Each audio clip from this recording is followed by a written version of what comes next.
वळूयात पुढील बातमीकडे। राज्य सरकारच्या कामाची दखल गिनीज बुकने घेतली आहे।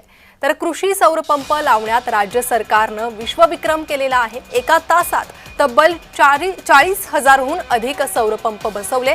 सध्या राज्यात 7 लाखाहून अधिक सौर पंप बसवलेले आहे।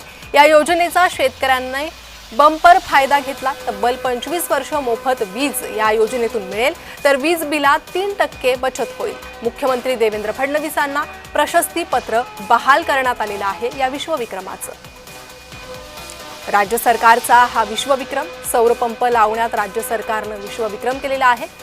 गिनीज बुक ऑफ रेकॉर्ड मध्ये या विश्वविक्रमाची नोंद करण्यात आलेली आहे आणि या विश्वविक्रमाचं प्रशस्तीपत्र मुख्यमंत्री देवेंद्र फडणवीसांकडे बहाल करण्यात आलंय।